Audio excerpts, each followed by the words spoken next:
是司马赴春江，春江月夜50里，斯时不见醉人庄。天目山烟江，紫岭潭云香。青山岁岁苍碧，绿水寸寸听过，流去千年依旧好。人间无处生春天。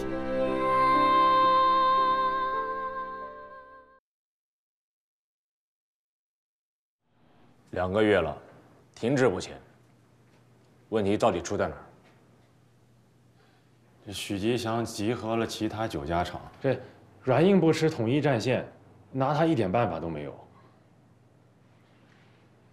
你们工程服务公司是专业的动迁公司，如果不难的话，我们为什么要对你们委以重任？郑书记，这讲道理、谈感情，对着许吉祥来说一点用没有。要不咱上点手段？绝对不行，动迁纪律必须严格遵守。这也太难了。每一次重大的历史变革都是在困难和绝境中突围的，而我们现在就处在突围的关键时期。可是你们组的腾退进度，在富春区从一指江南向智创江南的战略转型中产生了非常消极的影响，让整个转型停滞不前。我可提醒你啊，再过半个月，你的军令状就要到期了。哎呀，郑书记，我都换了5个动迁组长了，只要是听见许吉祥的名字，这没人愿意来呀。拆许吉祥的厂，你们拆不了，我就拆得了了。我还想多活2年，爱找谁找谁去吧。你看看，郑书记，这我真的不想再辜负您对我的信任了，这实在是太难了。实不相瞒，我都已经做好要关门的准备了。既然这样，那你去到经发科办一下交接手续吧。李总，又来了一个应聘动迁组长的。哎，你去招待一下吧。他指明要去吉祥造纸厂。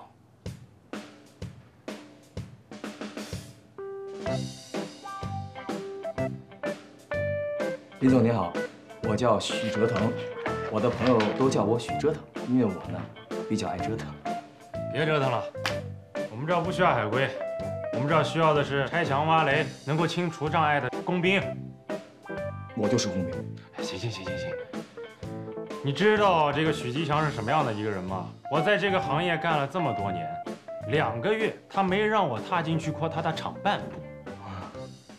你走吧，别耽误我关门。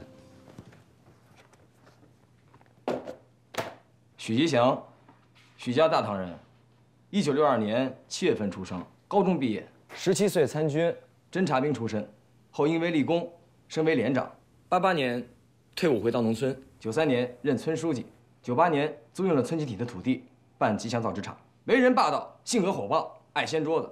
他的造纸厂以白板纸、特种纸为主，全厂有130人，退伍军人37人，残疾人13人。我说的这些可以吧？如果您还想了解什么，我还可以告诉你更多许吉祥的个人习惯。你怎么这么了解他？我跟他儿子是同学，所以我对他特别了解。我跟您保证，我可以比任何人都更快地把这个厂子拆掉。你是不是就是许吉祥派来的呀？你回去告诉他，我不跟他玩了，滚！啊不，您怎么会这么想呢？我跟他一点关系都没有啊。喂，这样啊？哦，我明白了。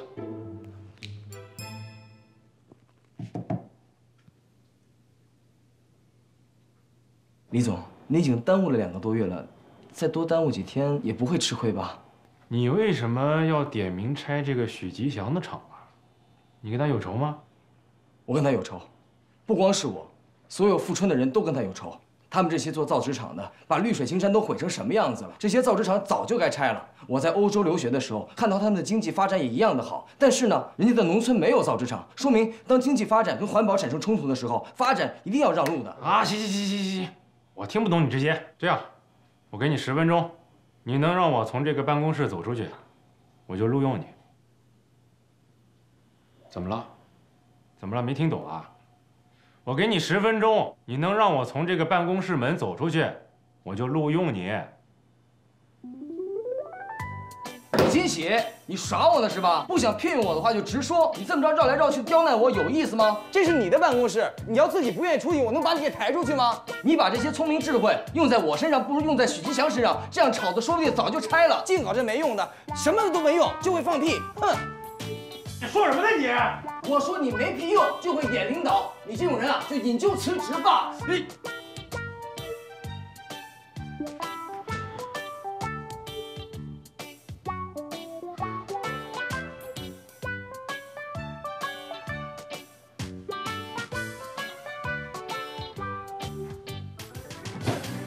哎，臭小子，你给我手机还给我！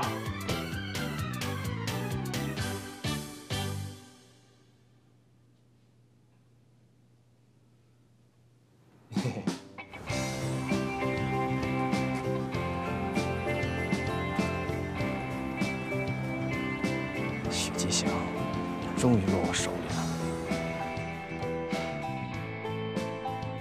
妈，告诉你个好消息，我现在是临江街道腾飞造纸厂动迁1组的组长，我已经立下了军令状，10天之内就把许吉祥那个破厂子给拆了。到那个时候，你就不用跟他离婚了，他也会老老实实的回来跟你过日子。妈，等我好消息吧。鉴定结果出来了，样本符合废水排放标准。明明田里的土壤鉴定结果显示，松香酸酸碱度都严重超标，怎么可能污水池里的水是合格的呢？会不会土壤鉴定有问题啊？土壤与这份水样鉴定是同一家机构做的，肯定没问题。你那仇家汪老板带着律师来了。说说吧，你们来这儿是什么意思呀？孟律师好，今天我们来是想做一次沟通。这是2年前的案子，已经过了2审，你的委托人均败诉，所以你才会见到我呀。我想善意的提醒你一下，这一次的难度有点超出你的预想。富人造纸厂已经停产2个多月，而且我们的各项排放指标都合格。如果你想翻出2年前的案子，那就请你拿出2年前我们排放污染的证据。土壤的鉴定结果就是证据，但是没有直接证据证明这些土壤就是由富人造纸厂造成的污染。有道理。有道理。原来你听得懂人话呀？嗯，那还死缠着我们不放啊？你们这些律师，就是唯恐天下不乱，想趁火打劫，趁乱捞钱，是不是？你再多说一句话，我们今天的沟通就到此结束。王总，孟律师，我想我们的时间都非常宝贵，也没有必要把精力浪费在这个已经结案的案子上。今天我们也是带着诚意来的，想与您达成一个和解。想赔多少钱？2万。哎呀，富人造纸厂还真是为富不仁啊！听好了，我们已经掌握了关键的证据。要真想和解的话，第一，赔偿121万；第二，向我的委托人道歉，没有讨价还价的余地。121万，你疯了吧？我现在就告诉你，2万都没有了。要告是吧？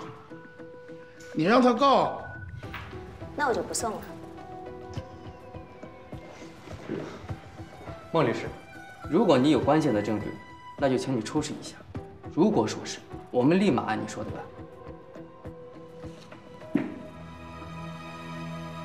咱们法庭见吧。法庭见。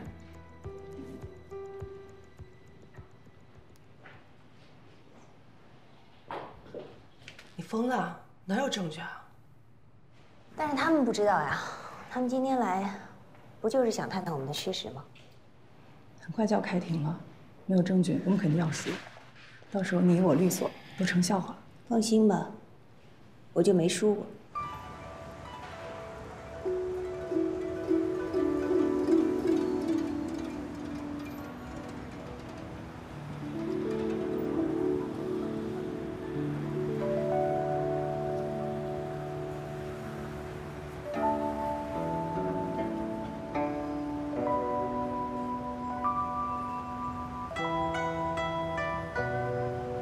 您是黄公望吗？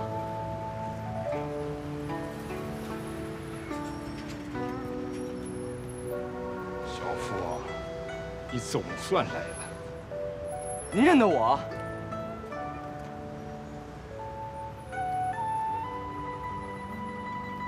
你看看，这大好山水变成什么样了？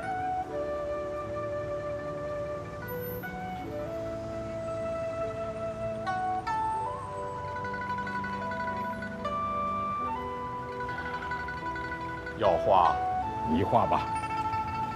我要到其他地方画其他山居图了。其他山居图？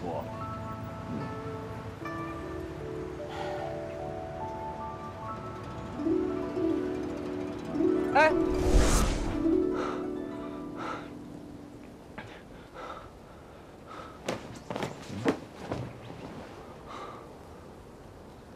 没电了。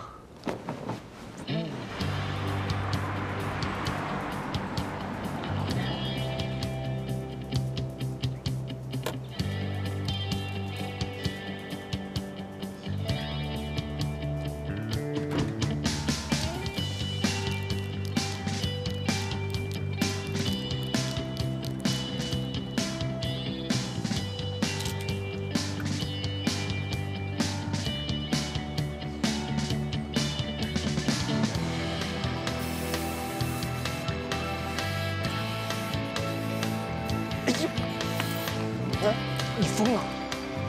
咱们协议书还没签呢，你怎么能写拆字呢？我这写的是拆吗？我这写的是我名字许尊的哲。哎呀，你可别再瞎折腾了，行不行？我告诉你啊，这个吉祥厂的保安，哎，什么叫写字啊？为什么不能写呀？你好，请问厂长知道你来吗？有没有进去通报一下？ 哎，小福！哎呀，你真是稀客，你怎么来了也不进去啊？哎，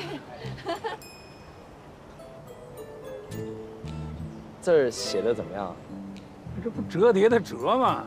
哎，写的不错啊，挺好，挺好看，好看，真好看。那我能进去吗？哎，当然了，赶紧的，快快快！好好，走走走。进去吧。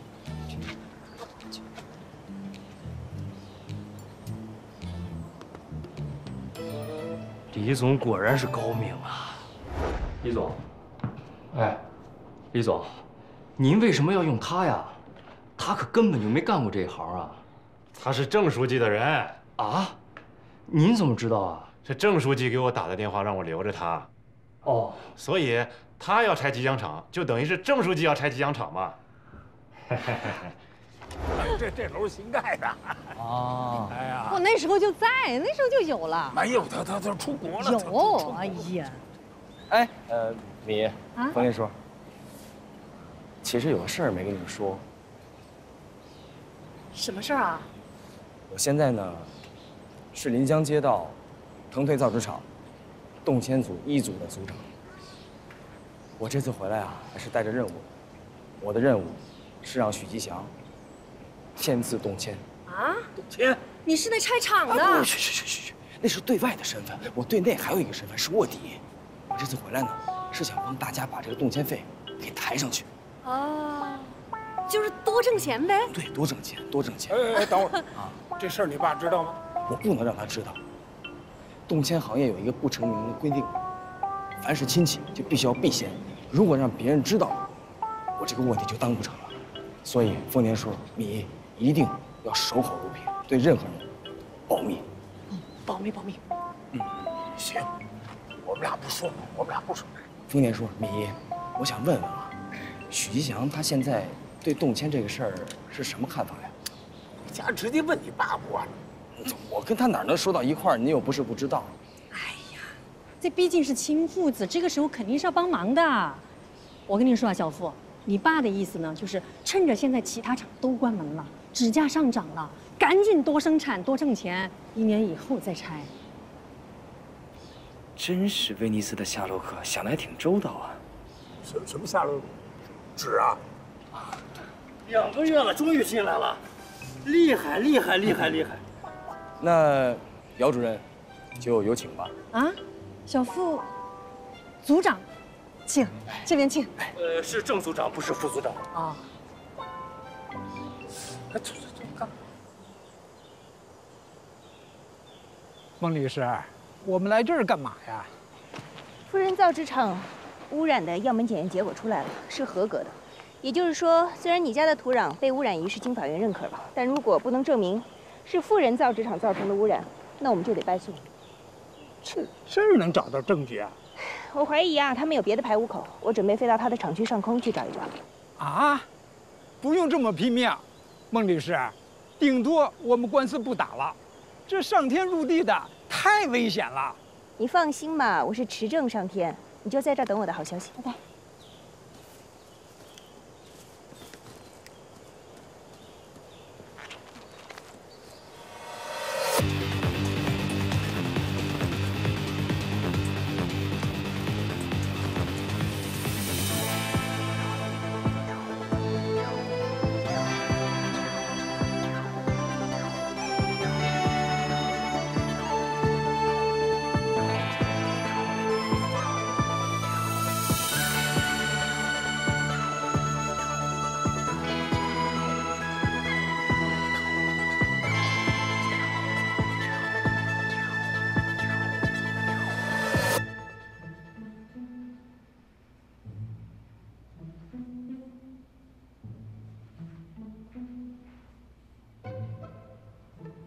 你来干什么？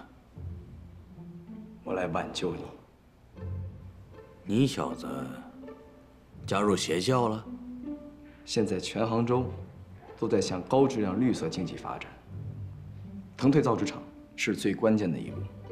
在这个重要的时候，你为什么要站出来跟政府作对，做一只社会主义发展的拦路虎？你是吃错药了还是梦游呢？别说老子没那么干，就算是那么干了，跟你有什么关系？跟我有什么关系？实不相瞒，我现在的身份是来消灭你这只拦路虎的腾退3区1组的动迁组长。呵，厉害呀！到这儿来找我公报私仇来了。哼哼，怕了吧？如果怕了，我可以保证，给你一个合理的价格。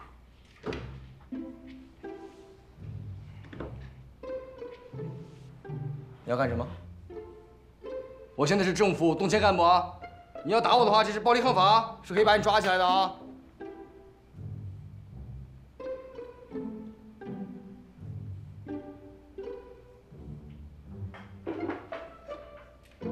哎，用凶器的话，罪加1等啊！这是19年前我生产的第1张白板纸，就是因为这张纸，让许家大堂的百姓过上了好日子。姚灵敏不用再起早贪黑的做豆腐，曹丰年家每个星期都能吃上肉，徐阿公的那个傻儿子也有了工作了，还有那些复员军人、残疾工人，你根本就不懂，造纸厂对许家大堂意味着什么。那钻木取火对人类的贡献也巨大，难道我们不用打火机继续钻吗？是不是该穿上虎皮裙才对？屁话！老子供你去欧洲留学，是让你去学企业管理，不是让你去学抬杠的。但是你知道我在欧洲都看到了什么吗？欧洲的农村没有看到造纸厂，他们的经济发展和生活质量都比我们好。为什么？这就说明经济发展不需要造纸厂这样的污染企业。不对呀，吵起来了。哎呀，我的妈，当然要演戏了。哦。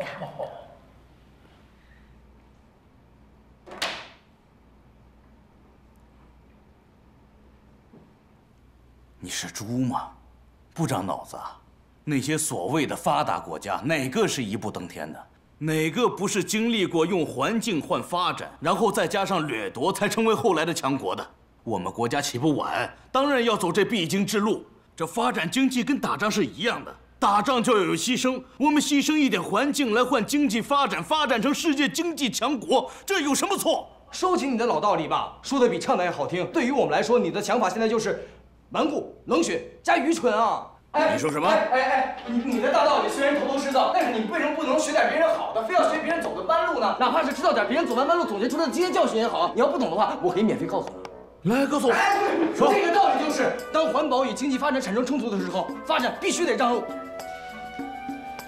照你的意思，我们就是应该守着好山好水，穷死饿死吗？绿水青山就是金山银山，这句话你总听说过吧？就是要在坚持环保的情况下发展绿色经济，比如说像铝、文创、农创都可以啊，懂了吗？老顽固，臭小子！都打我的话，干嘛？殴打政府公务人员是要坐牢的哦。老子打儿子犯什么法？坐什么牢？他怎么说许组长是他儿子呢？那个就是占人便宜的话，就好像我是你祖宗，对吧？对。骂人的话。许吉祥，我命令你立刻打开厂门，让评估人员进行评估，配合工作，否则的话，一切后果自负。好，我付。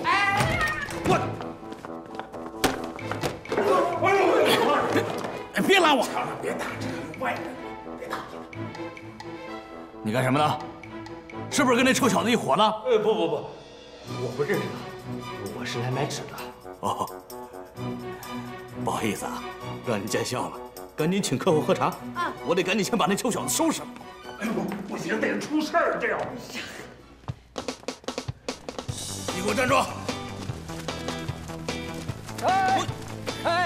审时观察，细留神，逢若逢出必中门。这两句话您知道什么意思吧？那不是老子教你的太祖拳口诀吗？那你还不应该看清形势，跟我好好商量。好啊，老子先打死你个小木头西子！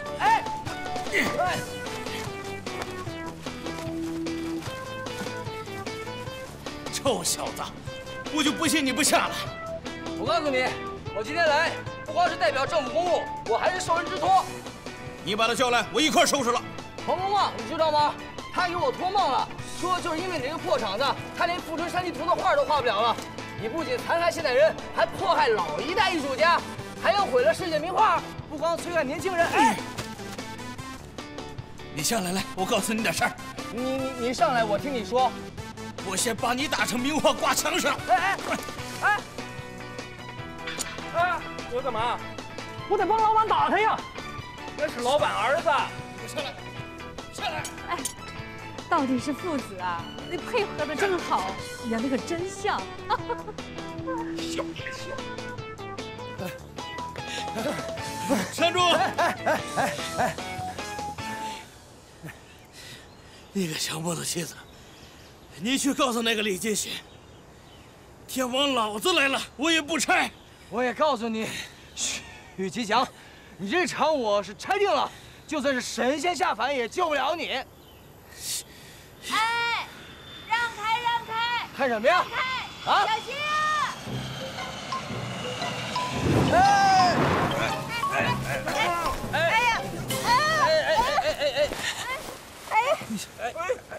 小虎，没事吧？咋了？没事吧，许组长？什么砸我了？对不起，是个女孩。神仙真下凡了，小兔崽子，天王老子都派人来收拾你了，该。哎呀，没事吧？你没事吧？哎呀，对不起。你是谁呀？你是谁？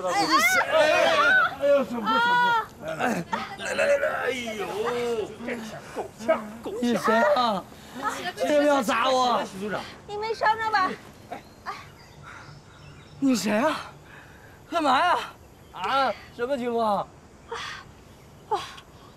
对不起啊，对不起，你没受伤吧？什么呀这是？别给人弄坏。干嘛呀你？你如果受伤了，好，我可以送你去医院。你要不解气，你可以骂我，你踩我伞干嘛呀？你大白天的没事干，瞎飞什么呀？啊！你是被喷了杀虫剂了，还眼睛瞎了？这么大的地儿，你偏偏不落其他地，落我身上。你是苍蝇吗？说什么？苍蝇？你骂我是苍蝇？我要是苍蝇，你是什么呀？你就是一个有缝的蛋。漂亮，说得好。你说我是蛋，啊？好，你让你说对，别了你！姑娘，你别跟他一般见识啊，他脑子不好。脑子不好就不要出门嘛。爹妈也不知道怎么教的，一点教养都没有。是，主要是他妈教的不好。我告诉你啊，苍蝇，这里跟你没关系，赶紧走。许继强，就算你不签字，今天我要把你的厂给你拆了，我拆定了。等等，他是干什么的？为什么要拆你的厂？啊，街道负责动迁造纸厂的，其实就是来找我公报私仇的。哦，我说这么嚣张呢，原来是拆迁办的呀。你放心，今天只要我在这儿，他就别想拆你厂里的一块砖。你以为你是谁啊？口气这么大！你要再不走的话，我就把你拍成死苍蝇。你有权利把他轰出去了。未经企业许可，动迁组不得强制入内，这是法律规定的。轰他出去啊！什么？现在就轰！小马，到，把他轰出去。行吧？干嘛呀？别，小马，我跟你说，你不许闹啊！你要再闹，我就不客气了啊！轰出去！走吧！快来，老公！小马，你干嘛？你别，我有事儿，我没说完。你别闹我！徐锦祥，你们俩还在这儿干嘛呢？啊？我们去看看，去看看。不过有个麻烦事儿，我刚才看见你追着他跑啊。他如果告你个故意伤害罪，这边上还有人呢，恐怕什么呀？老子的儿子，天经地义。他是你儿子啊！我收拾不了他。走吧，那个苍蝇敢落在我头上，这个脸我要打回去。走吧你，走，我不走。哎，你别为难我们，你要是还硬闯的话，我们就得罪你了。啊，你要怎么得罪我啊？算了，咱们从长计议啊，从长计议。走，小。许厂长，哎，您身上有现金吗？有点，怎么了？麻烦拿出来。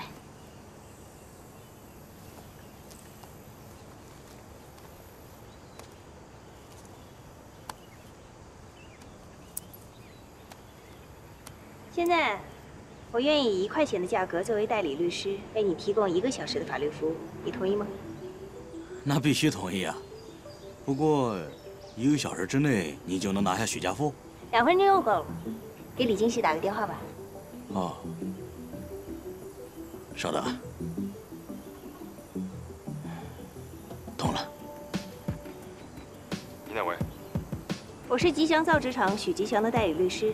我现在向你举报，你们公司聘用的动迁组组长许家富是许吉祥的儿子。鉴于2人的关系可能会影响到动迁工作的公正性，应该考虑回避。我代表吉祥造纸厂向你严正提出，希望你们的公司加以改正。如果许家富再以动迁组长的身份到吉祥造纸厂干扰生产，我们将考虑对你的公司提起法律诉讼。就这样，再见。好了。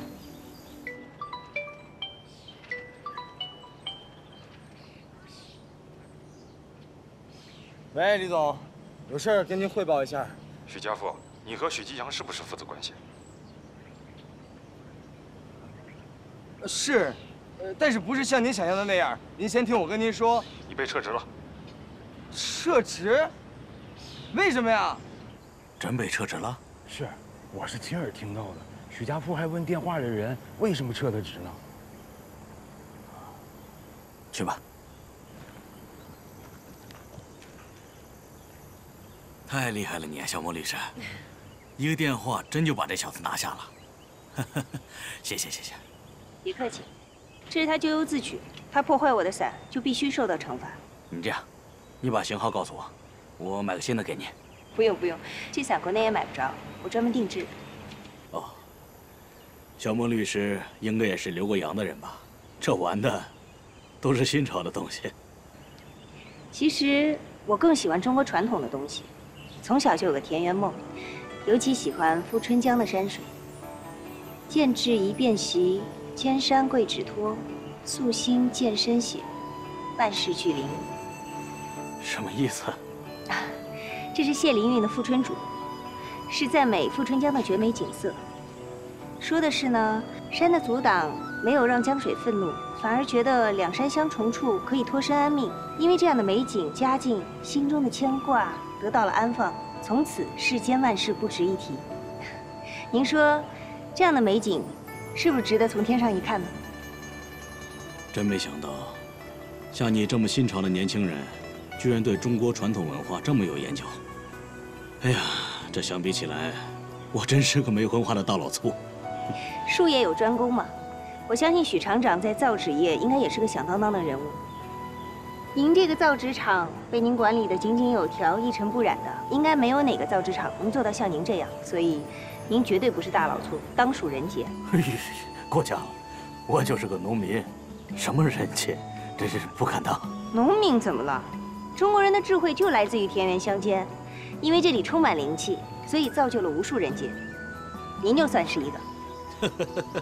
你可真会说话，咱们收拾吧。好。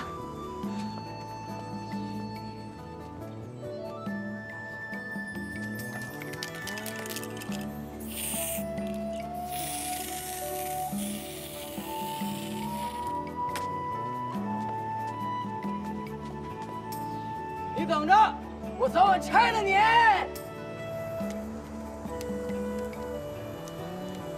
哦，这都是有专业手法的。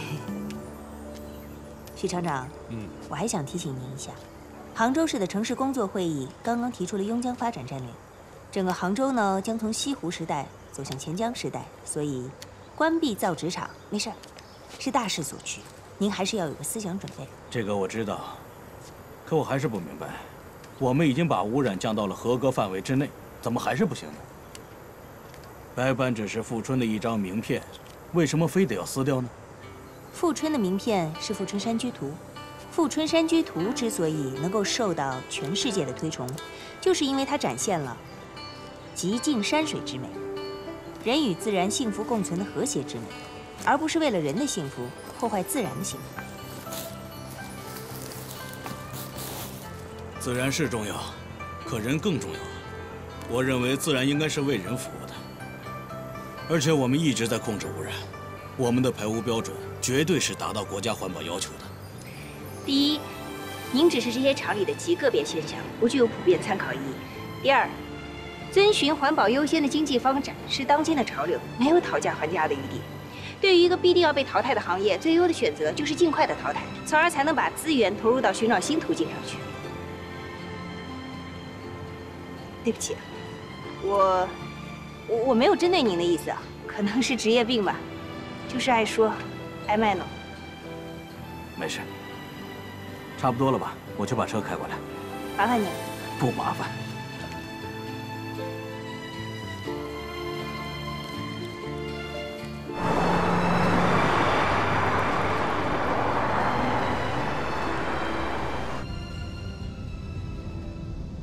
小孟律师啊，虽然咱们是初次见面，但是我感觉你应该能力很强啊，做事情呢敢说敢做也敢当。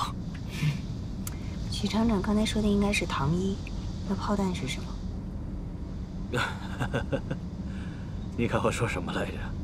难怪这么年轻就成了大律师。我这点小心思马上就被你看穿了。直说吧，我诚恳地聘请你做我的法律顾问。条件呢随你开，最好今天就能上任。谢谢您的赏识，但刚才我只是想教训一下那小子，出口恶气而已。我并不适合做你的法律顾问。为什么？不会是看不起我这个老农吧？不是。还是怕报酬上？不，都不是。因为我现在正在起诉一家造纸厂，如果同时又做你这个造纸厂的法律顾问，不合规矩。哦，是这么回事。没关系，认识就是缘分，咱们买卖不成仁义在。以后再来这边度假，欢迎到厂里坐坐，喝杯茶。我不是来度假的，我是来取证的。取证？到天上取证？不是，因为啊，我怀疑那家造纸厂有别的排污口，但从地面上找呢太麻烦了，所以我想从天上看可能会快一点。但是我太心急了，今天这个风向其实不适合飞，所以刚才才会跳到你们那儿。哦，还真是够敬业的，为农民打官司都这么拼命。哎，方便告诉我是哪家造纸厂吗？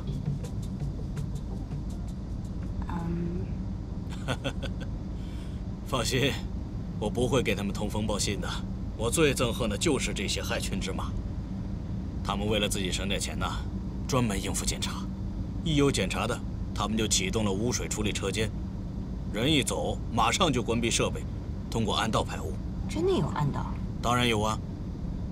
你告诉我是哪家厂，我帮你找。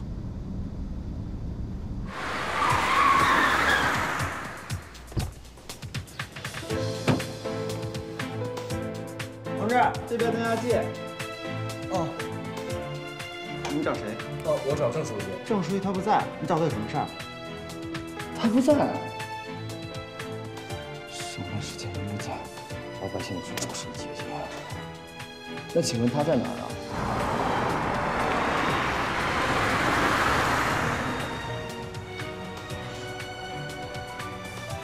郑书记，您看咱们这个工程进度怎么样？要加快进度，还有一定要注意安全。你好，您是郑本坤书记吧？许家富，能找到这儿来，证明你准备工作做得不错呀，这个习惯非常好。哼，找我什么事儿？你们为什么要撤我职啊？你知道动迁行业有一个不成文的回避规定，就是以动迁对象有亲属。既然不成文，那就是没有明文规定喽。你们就是因为一个不成文的规定，你们要撤我的身份，到底想不想拆造纸厂啊？你先别激动，你冷静地回答我一个问题：你点名要去动迁吉祥造纸厂，真正的原因是什么？因为环保啊。虽然造纸厂给富春带来了巨大的经济效益，但是只有把经济跟环保融合到一起，才是可持续发展的大势所趋啊。讲得非常好，很像《环保风暴与经济漩涡》这本书中的理论。啊，您还看过这本书啊？但是理论不能代表你的初心啊。临江街道一共有37家造纸厂，为什么你单单点名吉祥造纸厂？你究竟是为了社会正义，还是为了你的私人恩怨？社会正义也好，私人恩怨也好，只要能够把造纸厂给拆了，结果不都是一样的？当然不一样。腾退造纸厂不是目的，更不是为了简单的环境整治，要充分的利用自然环境、优美生态，大力的发展中国特色的乡村经济，把叶子变成票子，这才是你说的环境和产业的相结合。叶子变成票子，怎么变？卖茶叶？卖茶叶只是其中一种途径。我们还要不断挖掘、创新出更多的途径来实现这一目标。小许，动迁造纸厂不是公报私仇，而是腾笼换鸟、凤凰涅槃。要用创新的思路，为中国农村、中国农民找到一个新绿色经济的道路。你我所立足的这片土地，就是振兴乡村的新起点。绿色经济，你看啊，这里原来是上阳村的造纸厂。拆来之后，他们搞了一个温泉度假村。那么许家大堂造纸厂拆来之后，村里的经济、村民的收入，靠什么来撑？你想过没有？祸后如何立，这是政府该想的事儿吧？地图上显示，这里距离富人造纸厂还有500米，是吧？小孟律师，哎。你看，那里就是富人厂的污水处理车间。它的北面100米就是河，但是他们肯定不敢把污水直接排到河里，那样很容易被发现。那排到哪里呀？地下呀。他们会在500米范围之内，寻找一片低洼的地带，大几口深井，一般井深会在200米到300米左右，然后通过暗管把污水引过来，排放到井内，通过重力渗入地下。那不是把地下水污染了吗？所以啊，我们这10几年前就不能吃地下水了，都是这帮混蛋干的好事。但这片上空我飞过呀，我不记得有看到过什么井盖儿。井口肯定是经过伪装的，你在上面是发现不了的。那怎么找？这样，这是500米对吧？对，是最远端。咱们从这里呢往里搜搜。咱们分头找，你只要发现这个草长得枯黄、长不高，跟周边不一样的地方，你就喊我。好好。很有可能井口就在那儿。行。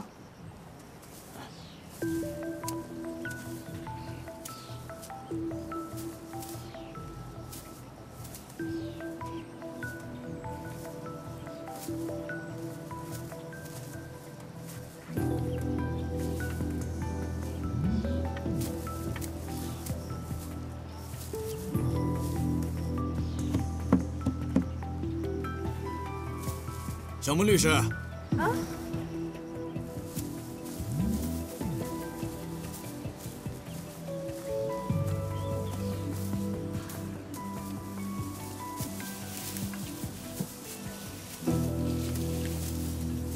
看，这都是。小心，小心，不要踩啊！哦。谢。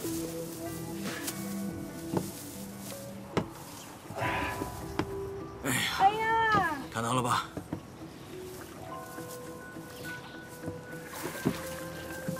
小心，小心，小心！看。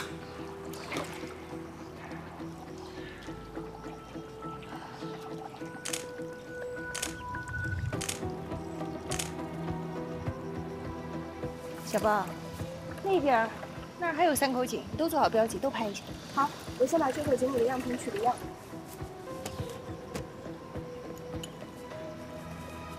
不过许厂长，您出卖同行，就不怕他们报复你吗？我是正义战士，我还怕报复？开个玩笑。不过我真不怕。愚公呢，我是这一代造纸行业的龙头企业，我带头下大力气做好企业的排放标准，是吧？我就有权利监督他们这些投机取巧的。